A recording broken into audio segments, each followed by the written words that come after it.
Hello, hello, and welcome.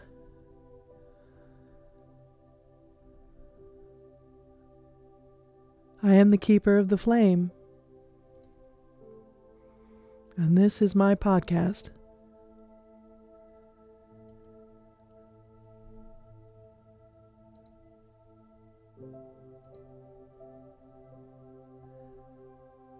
This is where I'll be sharing my story of being canceled by Pacific Gas and Electric Company after 16 years of dedicated service, first as a meter reader, then as a first responder in San Carlos, California, then as a safety chair on the San Francisco Peninsula. In 2013, I was tapped to be PG&E's first female senior technical instructor in the history of gas operations.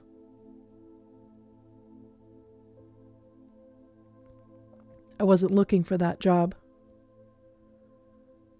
That job came looking for me.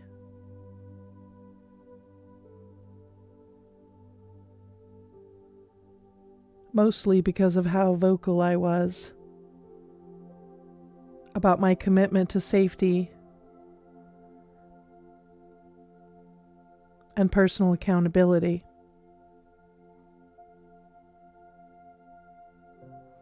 I have that receipt. But that's not what I'm here to talk to you about today. Today I'm going to tell you a story about the devil and the bourgeoisie, because I think it's very important that you start to understand how your government actually works, or at least how it works here in California. I can't really speak for other states, but I can speak confidently for this one. I am a California native born in San Francisco, California, on California Street.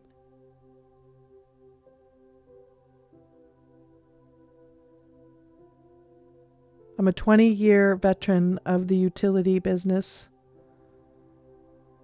I've worked in the field almost that entire time, with the 4-year exception of when I worked at the academy in San Ramon, California for Pacific Gas and Electric. As an instructor, I traveled thousands of miles, the length of California from Bakersfield to Eureka, multiple times. I taught across multiple lines of business. I was hired in January of 2013 to teach field services, the first response arm of Pacific Gas and Electric. And when I say first response, what I mean by that is, if you're experiencing a gas emergency in your home, the carbon monoxide detector is going off, you smell gas in your home, maybe your house is on fire. In all of those instances, a customer field representative from PG&E will show up to assess and remediate any natural gas emergency.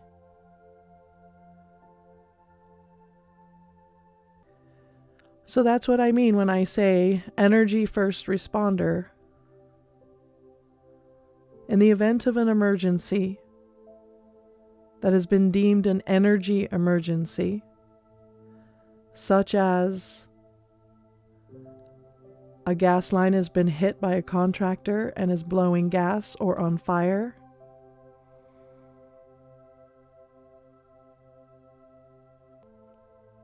I would be the first one on site in the company, and I would be the incident commander if it is, in fact, the energy that is the emergency. And by that I mean the fire department and or the police would refer to me as the incident commander.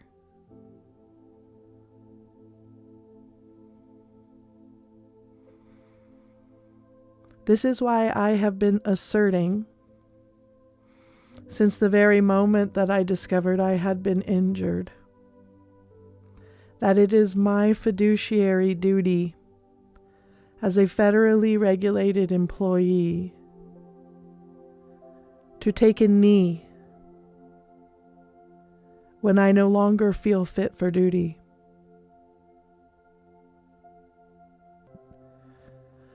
Which is exactly what I did in the wee hours of the morning on February 27th, 2019.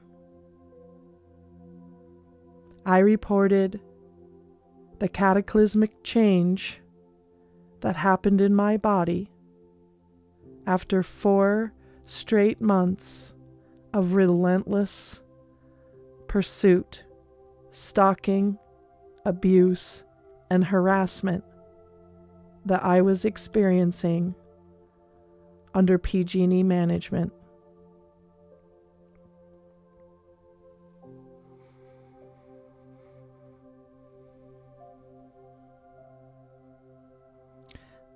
The PTSD symptoms that I had been experiencing since January of 2017 and had also been trying to report to the Employee Assistance Program of PG&E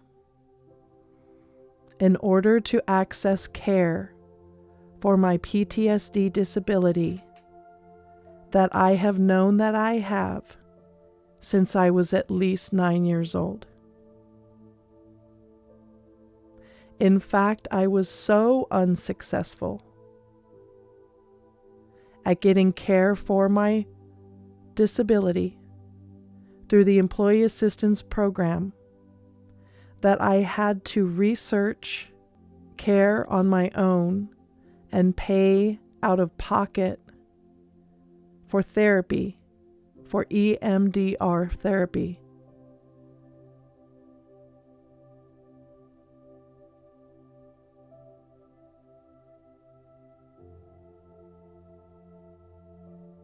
To be very clear,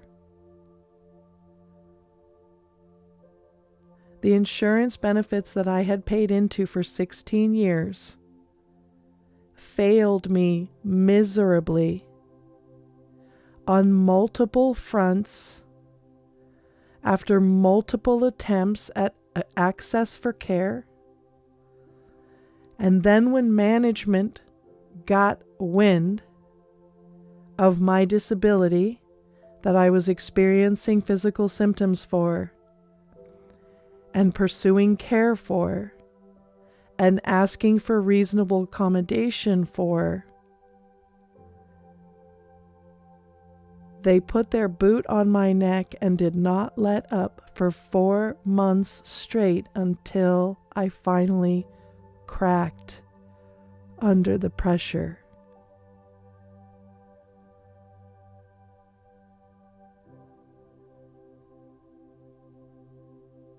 And that was just the beginning of the hell that PG&E put me through to keep me from telling you what I'm about to tell you.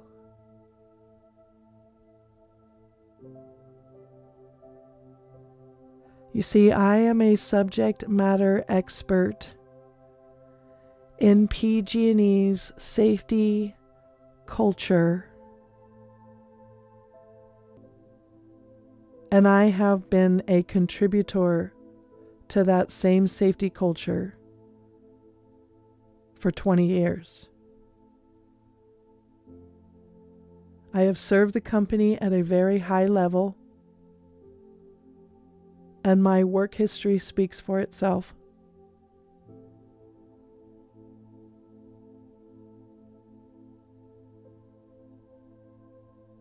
The truth of the matter is that I was not given an investigation. None of my witnesses were questioned. None of my evidence was considered. The workers' comp representative, that also happened to be a PG&E employee, denied my claim, ignored my evidence, and excused my abusers, hoping it would never be found out.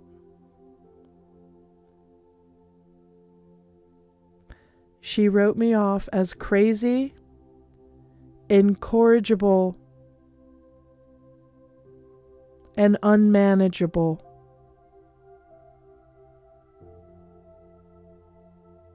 And completely shut me down. She did all of this working from her home during COVID.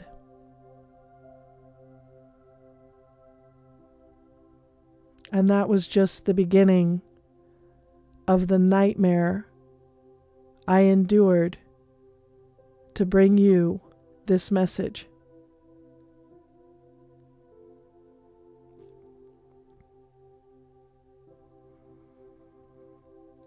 This is why it has to be a slow walk. One, because of its enormity. What God has done here must be told. I don't have a choice in the matter. He has put far too many resources into this message for me to stay silent. I've seen too much.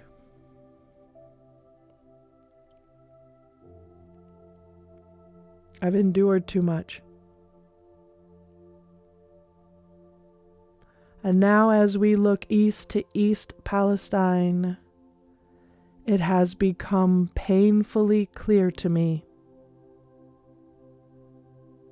that it would be an absolute sin for me to stay silent on these matters.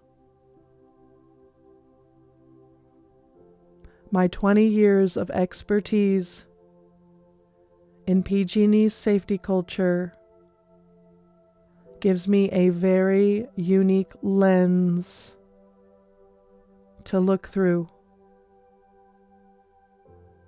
when I look east to Ohio, 70 miles away from where my cousin lives.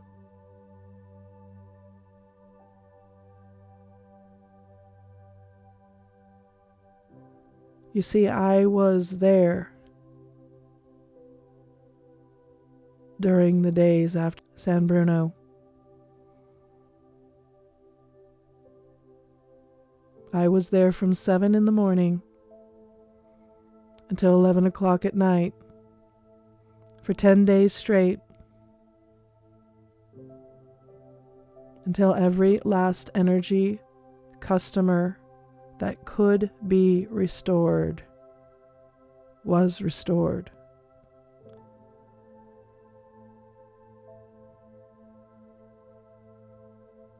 I have discovered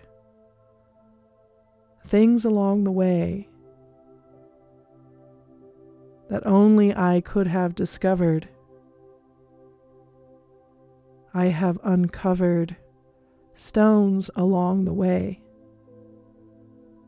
that only I would have known to uncover. And in order to quantify those statements, I'm going to have to take my time.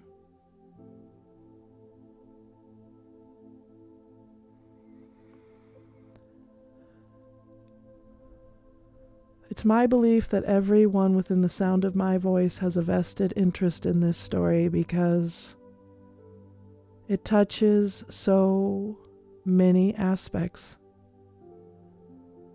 of our American lives. The fact that God built me at a DNA level to deliver this message, and then invested 4 more years in professional training to deliver this message. The fact that my abusers completely overlooked the fact that I was a technical information delivery specialist and that I was warning them the whole way down the scale, that I would not stop and that I would not be silent. And they did it anyway. That told me how systemic, how deep, what a stronghold this corruption has over California.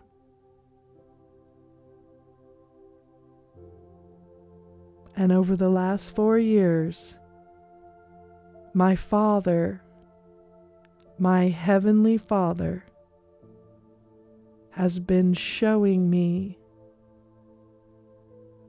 why I'm the only one who can do what I'm about to do. And I do it humbly. I do it in service to you, the people.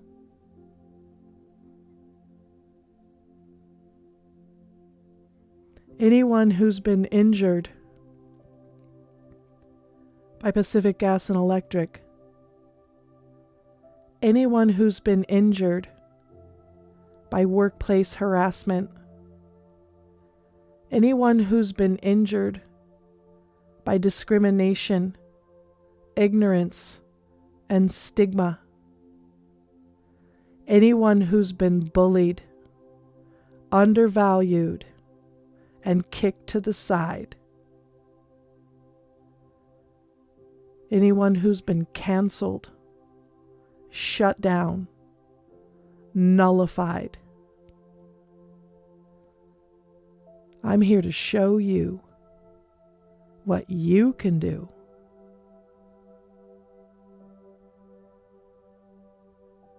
In your Father's hands.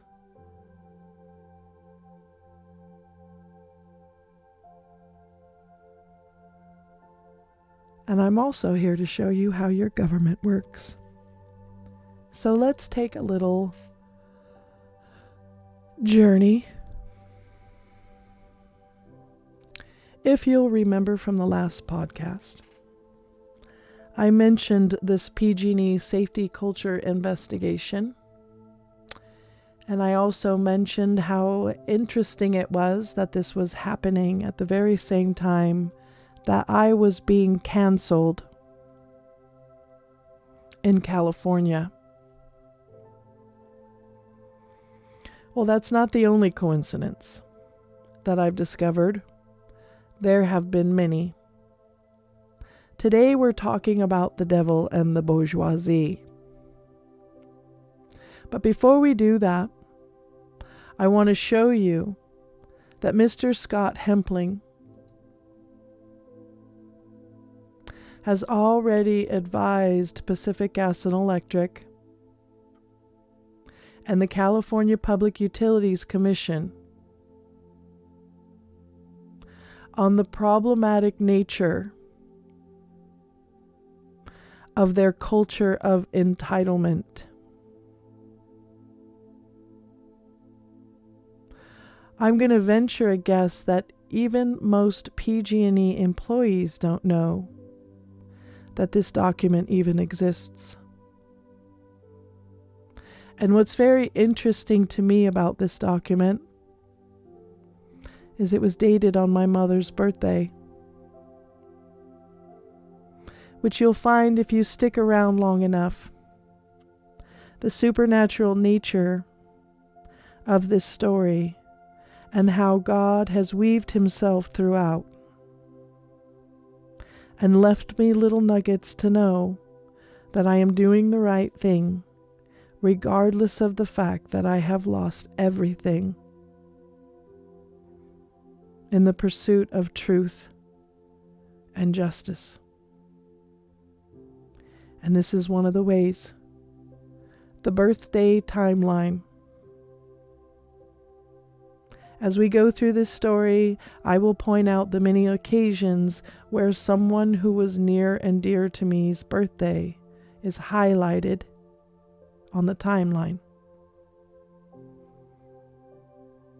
This was my mother's birthday. She's since gone to glory.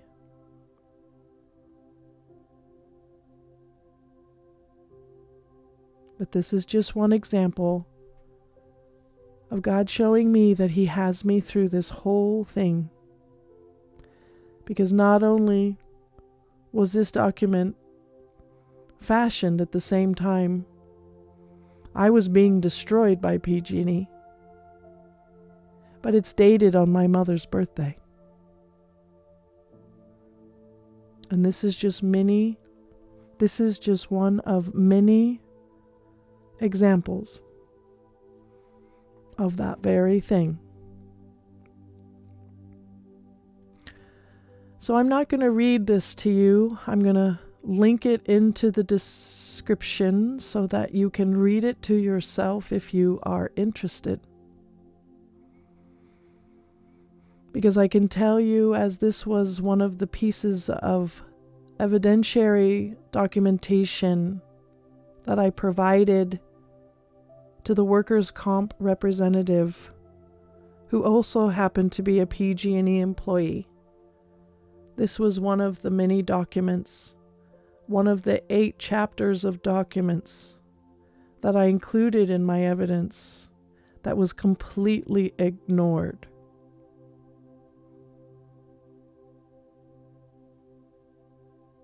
When my workers' comp claim was denied.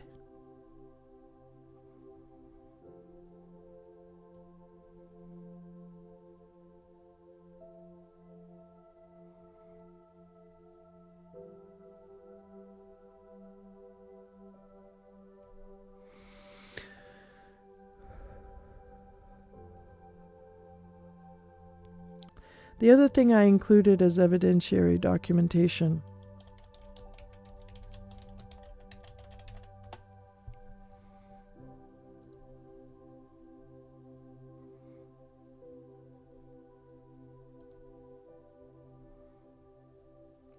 was that my employer was on federal probation.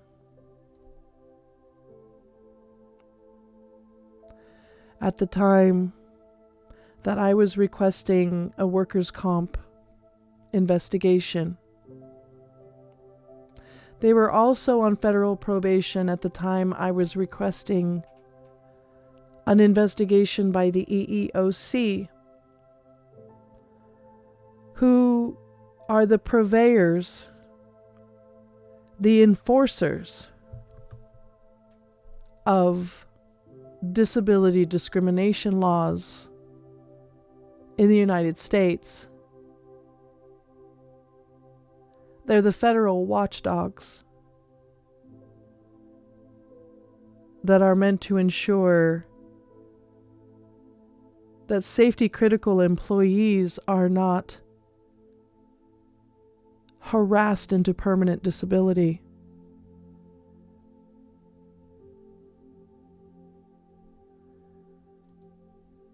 In fact,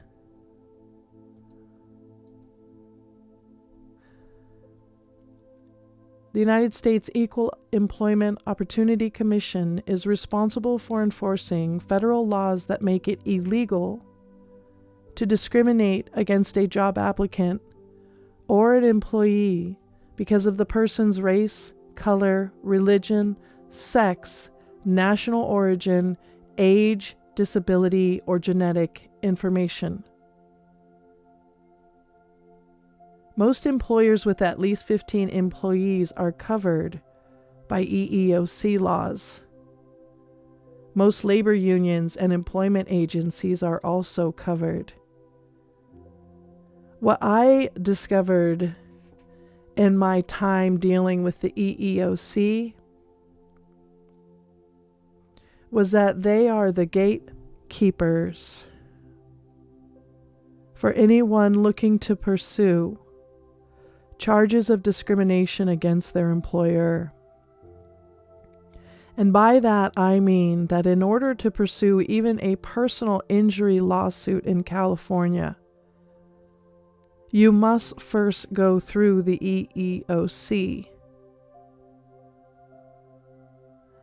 You either need to file a charge through the EEOC, where the EEOC will investigate your charge and provide any remedy thereafter. Or, like I did in my case, because I was given the runaround by the EEOC for so many months, you could request a right to sue letter, which is basically a hall pass from the EEOC saying that you are free to pursue personal injury lawsuit charges against your employer.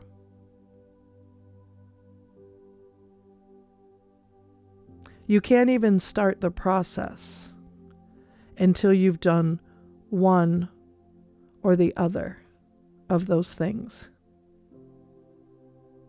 Now, this confused me greatly in reading the law, which of course you're welcome to do. But this confused me because when I requested the investigation that I assumed was mandatory, considering they were the gatekeepers, and that you couldn't go one way or the other without their blessing, I was perplexed at the fact that they had the option to decline an investigation. I would think that being the gatekeepers, considering the fact that you can't get to second base unless you've passed first base, which is the EEOC, then the EEOC should be compelled to complete an investigation when charges are being presented to them, especially in the climate that we were in at the time of this request for investigation. So why did Melinda Towson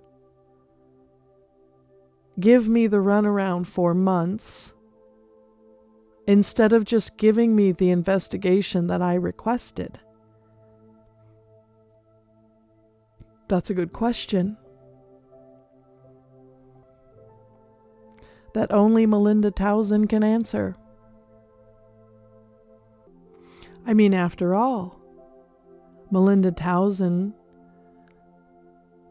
claims to be a warrior for justice, equity, and civil rights.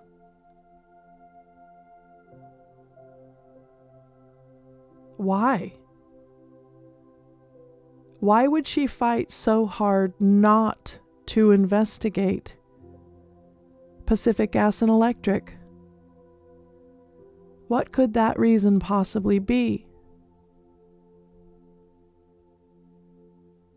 I'm sure it has nothing to do with the fact that she's never actually had a real job.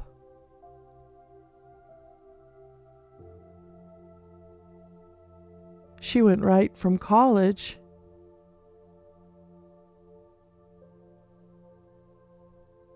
into the EEOC.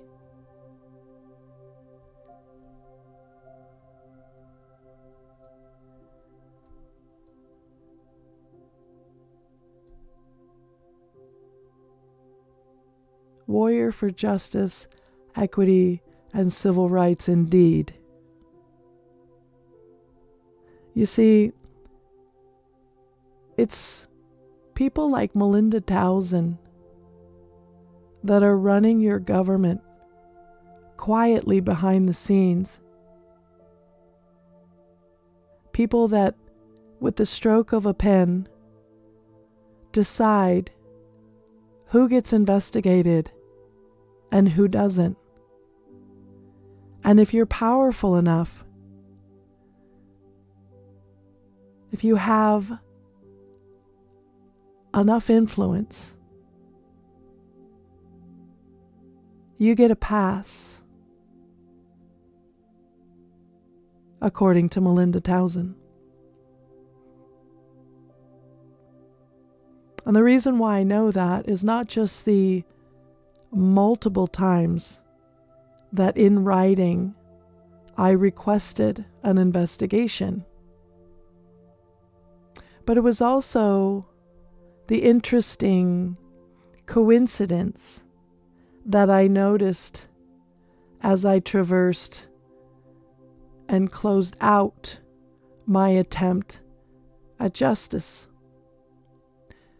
You see, my pursuit of justice ended with a whistleblower complaint to OSHA, because the federal court system refused to hear my case based on an unsigned, undated right to sue letter, statute of limitations.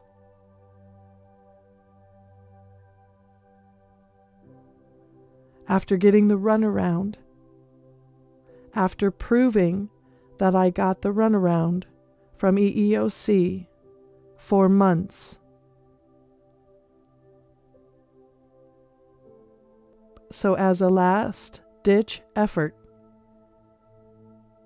I contacted OSHA and attempted to make a whistleblower complaint. But they instead referred me to the Labor Department,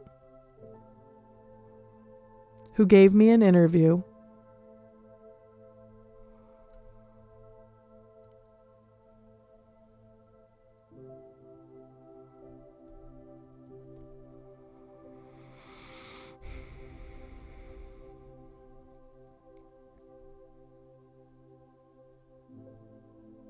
And then declined my request for investigation.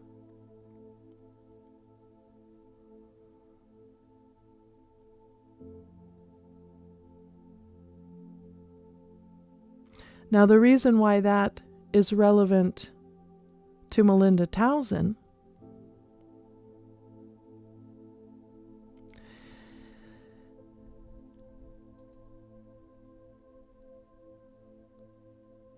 is that that's exactly where Melinda Townsend works now.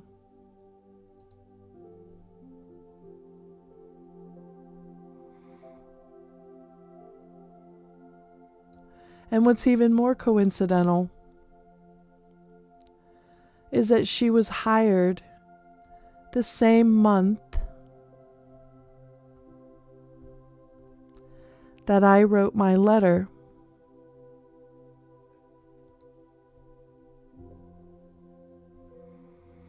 to the Department of Labor.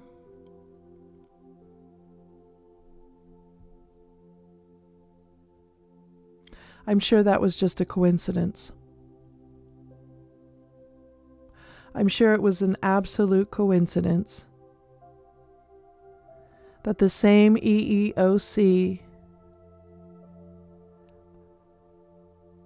senior investigator who's never worked anywhere but the EEOC got a job at the Department of Labor the very same month that Power Girl was closing out her pursuit for truth and justice for California. Or at least the legal leg of her pursuit. You see, Power Girl is a utility worker. And as a meter reader and gas service rep, access is kind of my thing. So even when access is being denied, I know as a utility worker, there is always more than one way to skin a cat.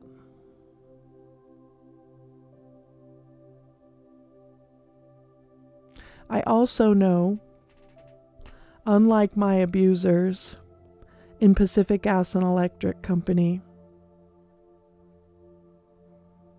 that I was born with a commitment to excellence.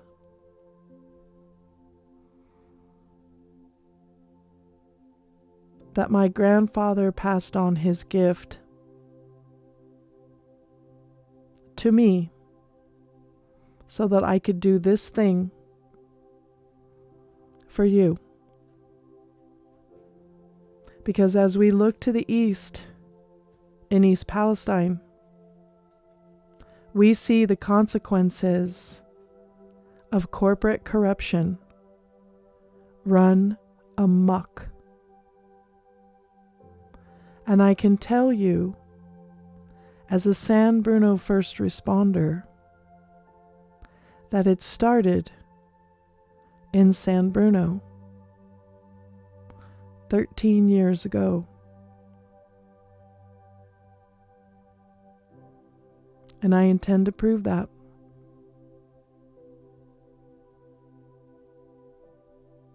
I have boxes and boxes of receipts.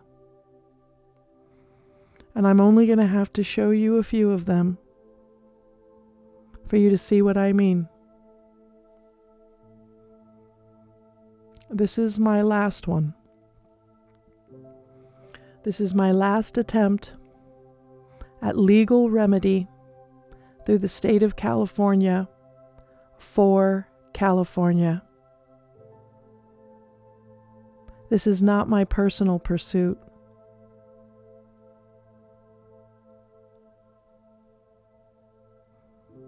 This is my professional assessment. As a 20-year veteran of PG&E's safety culture, of where exactly on the scale they are.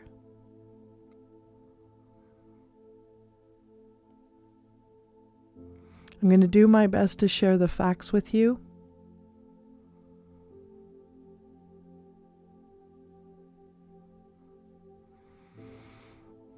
And honor every single soul that I have worked with and for.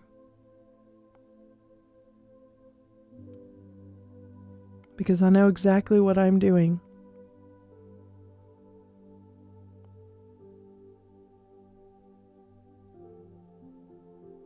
And I know exactly how disruptive this has the potential to be. Which is exactly why God has given it to me to do.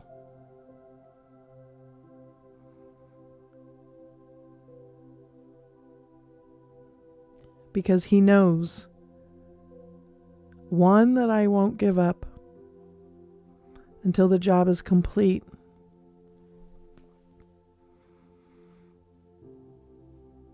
And two, that it's going to take a grassroots movement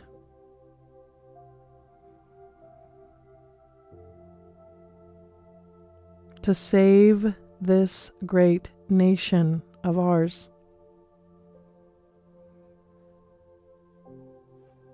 Because what is happening in East Palestine just 70 miles from my cousin,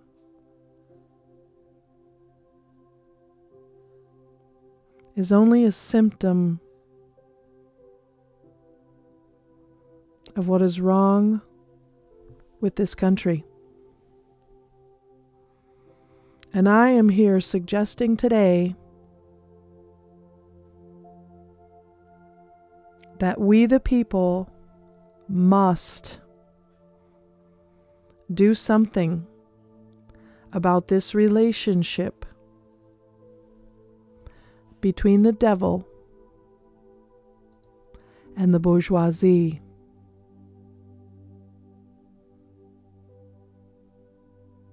I don't know what those answers are. That's why I'm just going to present the evidence and let God do the rest.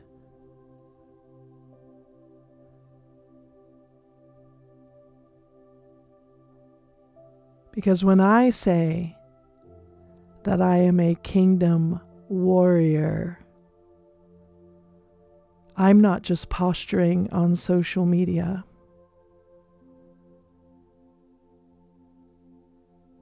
I actually mean it. And I am not leaving California. I'm going to stay right here at her very tippy top. And I am going to fight with everything I have.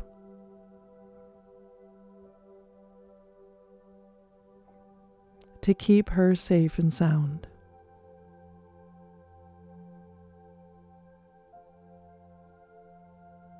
And we'll see how much of that God lets me get done.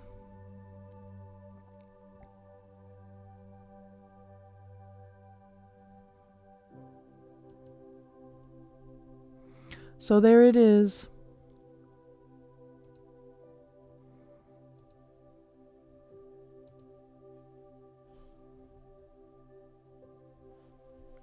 The beginning of our journey.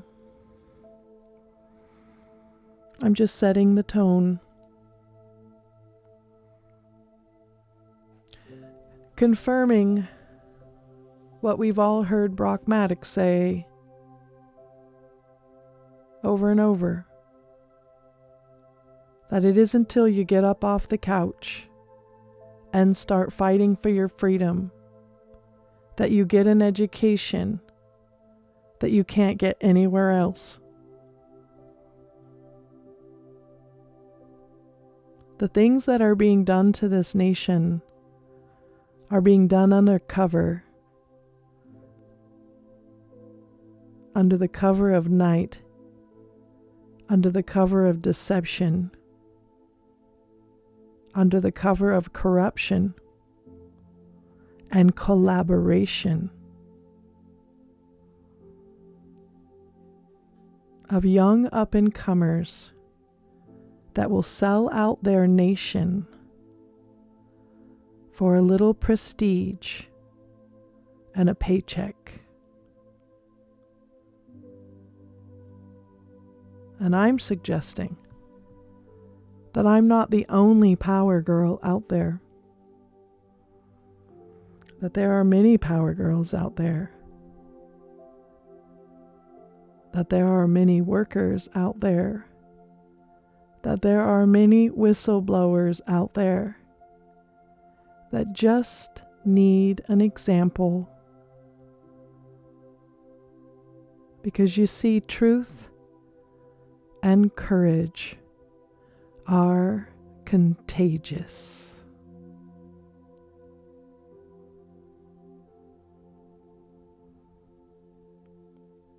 So we'll see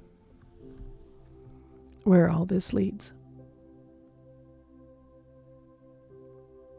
I thank you very much for joining me.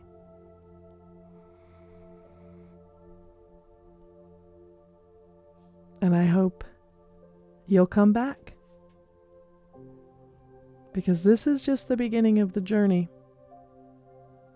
And this is just a few of the things that I've learned. This iceberg is deep and wide. But you might just learn a thing or two if you stick around. Be blessed.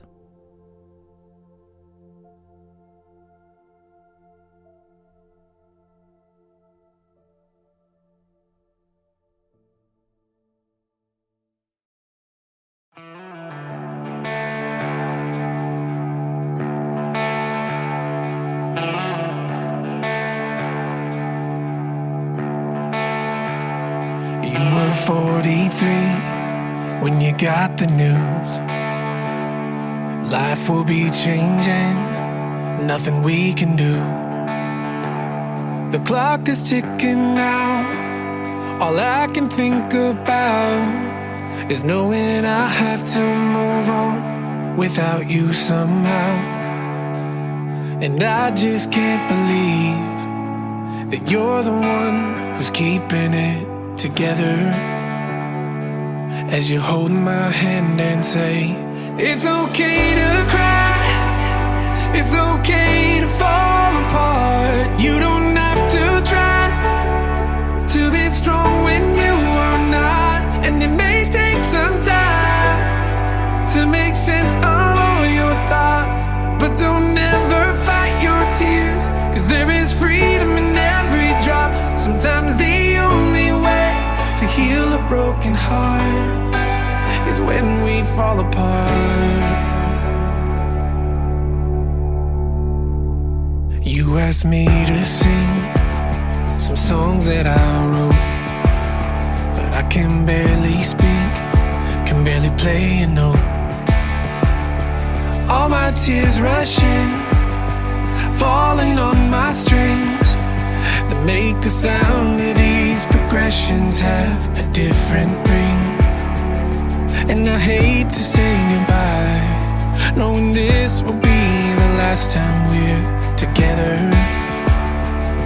As you close your eyes and say, it's okay to cry, it's okay to fall apart. You don't have to try to be strong when you are not. And it may take some time to make sense of all your thoughts, but don't ever fight your tears, 'cause there is freedom in every drop. Sometimes the only way to heal a broken heart is when we fall apart. Whoa, whoa, whoa. And you've got the gift of mercy, don't ever think it's strange. Not a curse, but it is a blessing to feel other people's pain, and always love without condition, and trust with all your heart. There's healing in the story of your scars.